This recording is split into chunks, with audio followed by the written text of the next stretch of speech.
This is Managing Mayhem. Brought to you by two lawyers and a layman. Because good intentions are not a legal defense. Wait, I'm sorry, they're not? Okay, well, let's get going then. Hello and welcome to Managing Mayhem with Patty, Jeff, and Jack, the Three best friends that anyone could ever have. Today we're talking about spreading the news and when you shouldn't do it, and it's really stop spreading the news. Stop spreading the news. Thank you. I'm leaving today. Who sings that? Well, I don't even know that's. I've never heard that song Like Frank before. Sinatra or something. Yeah, I think it's a classic crooner who sings that song. Yeah. It's a classic crooner. Just a floating fedora sings that Yeah, song. yeah. The reason I wanted to say stop spreading the news is because I have so many situations where supervisors are sharing medical information about employees. And Yeah. that's the stop spreading the news. Straight up stop. So Okay. I want to talk about medical privacy conversations at work. Yes. I need you guys to stop spreading the news about anything I've told you about. First of all, because most of it's neuroses, and second of all, it's nobody's business. It's all on WebMD. Well, I'm going to spread a little medical news today about Jeff down in one of my hypotheticals. Okay. I'm just, All right. I just keep it in mind that I'm going to be doing that, Jeff. Sorry. What are you doing? Just think edible underwear. We'll hold that Okay. thought. All right. Just tell us what happened. Okay, so to kick this off, I actually want to talk about a case, and I do cover this in trainings. I think it's really a surprising one to managers. Yeah. We get reactions from people like, "What? I can't do this?" So in this case, Connie was out on leave for cancer surgery. Her partner called Sam, the supervisor at work, where Connie worked, All right. and was so excited after the surgery. And it was really just to tell him this is fantastic news. The surgeon said they got all the cancer. She's going to have 6 weeks of chemo, and then she's back at it. And we're really excited about her prognosis. So, Okay. yeah, really exciting news. Sam, well-intended, but in his excitement, sent out an email to the whole team that reports to Sam and said, Okay. great news about Connie. They got all the cancer, and she's coming back in 6 weeks. Connie Okay. never told anyone of her teammates about the cancer. And Right. Sam only knew about it because she was on a leave of absence. Connie sued for violations of medical privacy laws, and Connie won. So that's the problem. We see this a lot, and especially in smaller teams, or smaller offices where someone's going through something, and usually they've shared it with a lot of people, Sure. but then you get this good news, you want to share it, but you get in trouble. It's a violation, like just as what happened to Sam, right? I could see that because you're working with someone and you guys are close and it's good news. So people are probably trying to how can we help? How can we be supportive? How can we, Right. What can we do? Should we get a banner or it all sounds so well intended. I collect money for flowers, Right. we want to go see her. I'm sure I would be spearheading the movement. I'd be telling everybody. I'd be throwing rose petals. That's the biggest issue is that there's this line of friendship versus being their supervisor. Those kind of are blurred. Right. And really, there are strict employment privacy laws that you can get into hot water if you're disclosing medical information. Okay. The key here is it's the supervisor disclosing it, and that's a big problem. So let's look at the privacy laws because it does get confusing. I think a lot of people think, oh, this is a violation of HIPAA. I see that all the time. It is, for an employer setting, it's actually not typically HIPAA. What is HIPAA, just to start there? HIPAA basically, bottom line, it requires medical privacy typically in medical clinics, hospital clinics, Right. when they receive medical information because Yeah. they're your healthcare provider. That's the number one reason. But it also okay. applies when you're processing someone's insurance benefits or insurance claims and you find out they have a medical condition, then you can't share it, through insurance. So it's Okay. really limited to those situations. It doesn't typically apply to general supervisor employee situations. See, I totally don't understand HIPAA because I think it's sort of like secrets are no fun. Secrets hurt someone. Why don't we all just know? Glad you're not a doctor. Yeah. God, I'm in no position with any key information. The reality is, so HIPAA does not apply to employers. The true controlling law for medical privacy is FMLA and the Americans with Disabilities Act. Those are the two that are going to control employment law settings, not HIPAA, and that's commonly confused. Gotcha. So we're going to call Americans with Disabilities Act ADA. And don't be confused. For medical privacy, you don't have to have a disability. We're just talking medical privacy laws. So the first one is FMLA, the Federal Family Medical Leave Act. It really applies to bigger employers, 50 or more employees. That requires medical information that they get through HR for people's leave of absences to be kept confidential on a very strict need-to-know basis. In fact, that law doesn't even let supervisors call doctors directly. It all has to be contained in HR. So we have that privacy law first, okay? That's the first employer privacy law. Okay. Right. I'm over. Stay with us. Stay with us. My hands are really sweating, and I'm just alone in my apartment. The second, being the ADA, I mean, this covers everybody. This is actually the primary medical privacy law that states that all medical information received by the employer must be kept confidential and can only be released on a need-to-know basis. It's very limited on who can have access to that medical information. There's some very limited exceptions. Tanner needs to know. No. I told the mayor. Now, typically, this applies to supervisors, management, employers who get information from the employee because they have to tell them why they're absent or why they're on a leave of absence. It also could apply even if it's not a medical diagnosis or it's a doctor's treatment course that they're giving you. Basically, someone comes up to you as a supervisor and the employee says, I have really bad anxiety. That's protected medical information under the ADA. Right. Okay. So a couple things I want to note on this is, unlike FMLA, which applies to 50 or more, ADA is everyone, like Jeff said. Either federal, state level, they take it down to like if you only have a couple employees. And so be careful here. The other thing is need to know is if they legally need to know. Yeah. And that is usually limited to HR. So keep that in mind. Right.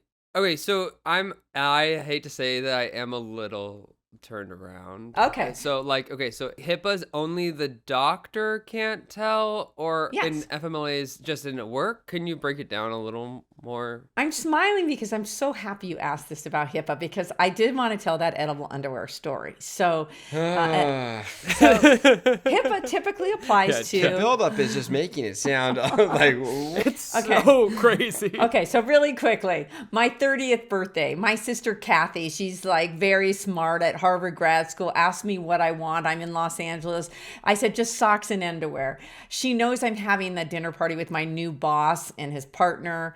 And she sends on purpose this Fredericks of Hollywood box with edible underwear in it because I said I wanted socks and underwear. Edible underwear, what a weird concept to it. Let's I know move this on. isn't the place Move to- on. All Move right. on. right. Yeah. And unbeknownst, she knew that my boss is going to be there. The timing's impeccable by Aunt Kathy. Is getting Yeah. as far as ordering that and getting it there. So your boss is gonna be there? Let's Yeah. do a FedEx overnight.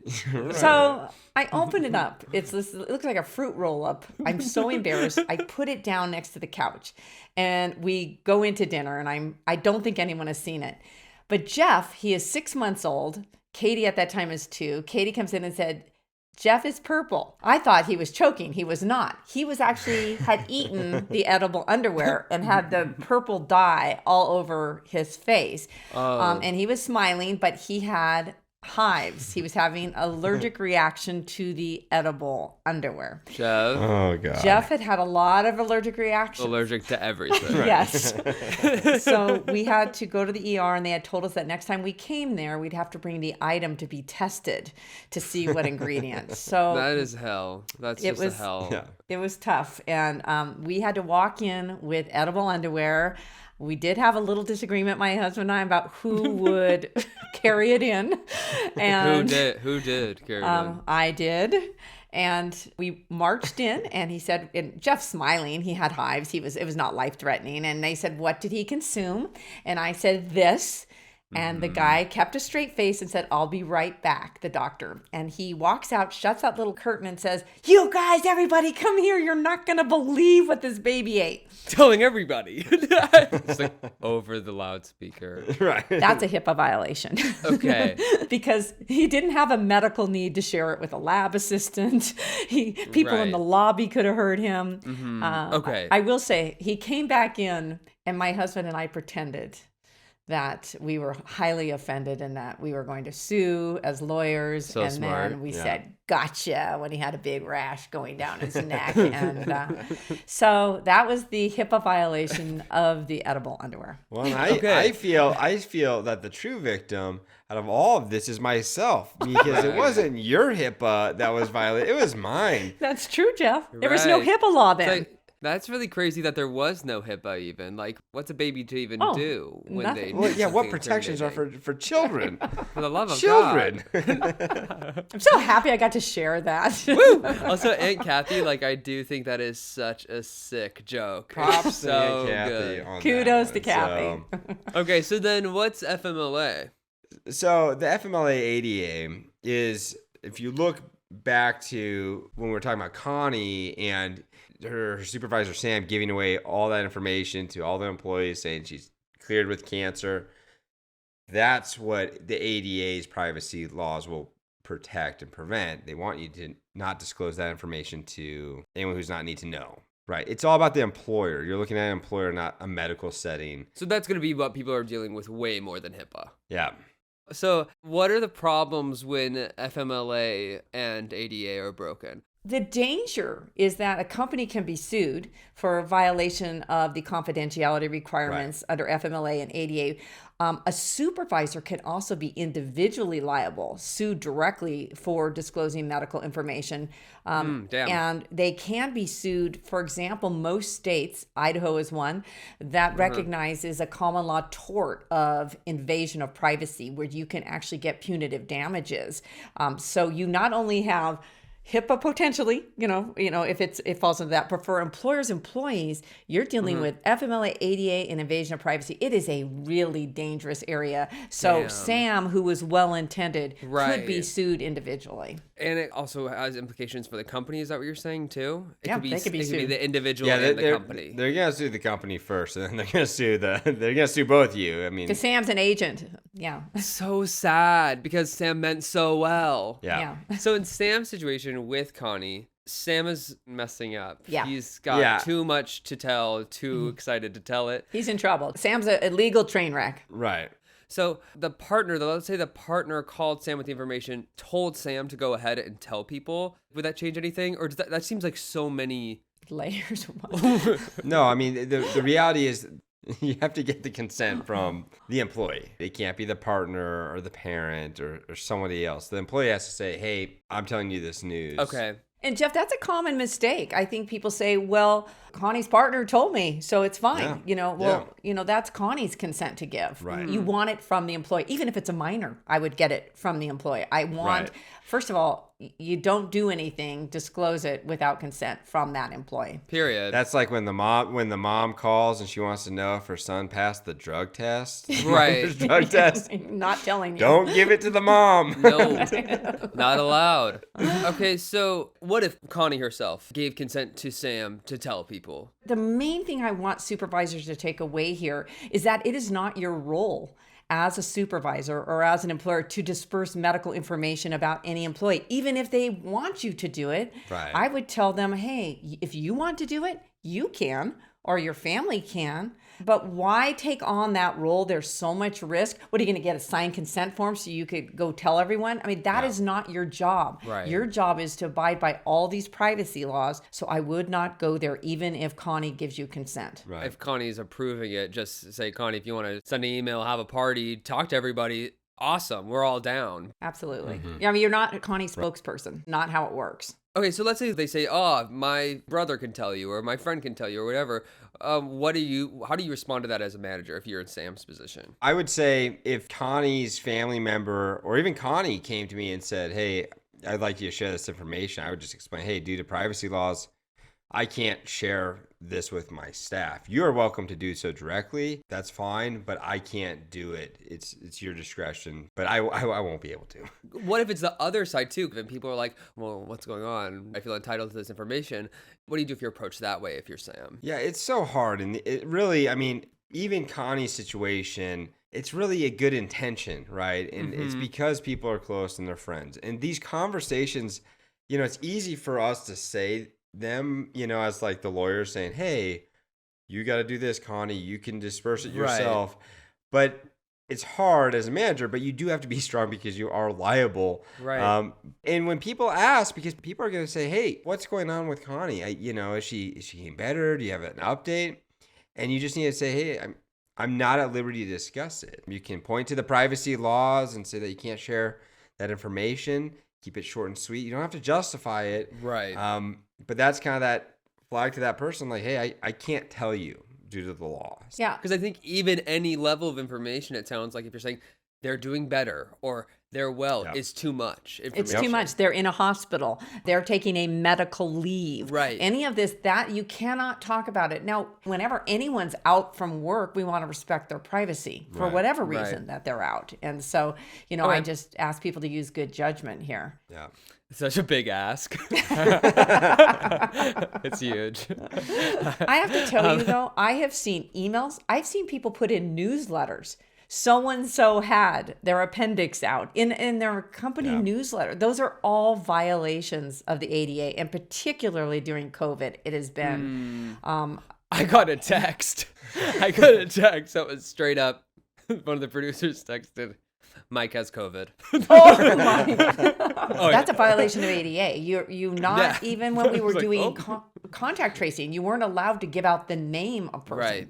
And if Sam's your manager, it sounds like they can't tell people who are also same level managers or even people who are, can they tell people who are higher up, like anything or no? It has to be on a need to know basis. And so likely those other managers, even if they're your same level or they're supervisors, they don't need to know. It's not important for them to do their job or it impacts their department. I agree. I've seen CEOs say, well, I need to know everything. No, actually. And in fact, HR doesn't even need to tell a supervisor the reason or the medical diagnosis why someone's out on a leave of absence. They can just say they're out on a leave of absence to the supervisor. So very legal need to know is very narrow. And there's a lot of violations of the ADA confidentiality with that, Jack. So I'm glad you asked that about manager to manager or higher up does not give you protection. So it's Don't status talk about it. Yeah, status doesn't matter. It's really like HR just needs to know. And that sounds like it's it, really. Absolutely. That's it. Status doesn't matter. Point blank period. It never does. In that scenario, Sam could have said that's amazing news and left it at that. That's what Sam should have done. And then if Connie's partner had said, we'd like you to tell everyone, I'd say, I'm sorry, due to privacy laws, I can't do that. You're obviously at liberty to make any communications you want, but I can't do that. So. Right.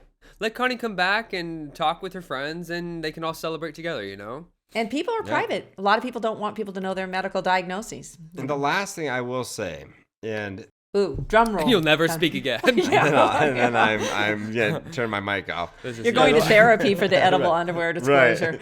Right. I'm suing you personally. And I'm suing Fruit Roll Up and I'm suing, what was it called? Franklin on Hollywood? Fredericks of Hollywood. Yeah.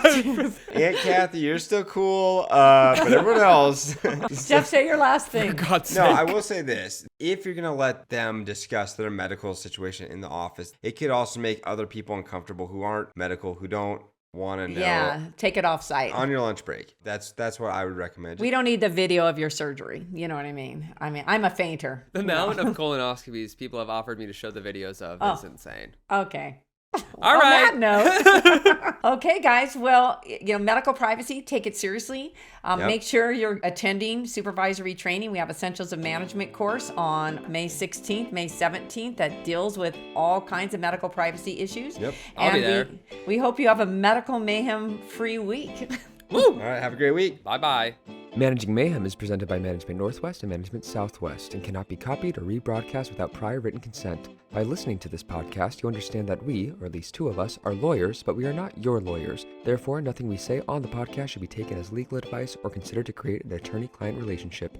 It is solely meant for your educational and informational purposes. The podcast should not be used as a substitute for legal advice from an attorney licensed in your state. Please be aware that listening to lawyers can cause side effects such as migraine, self-doubt, and also may cure insomnia. But you know what? Trust your own judgment or you're not your mom.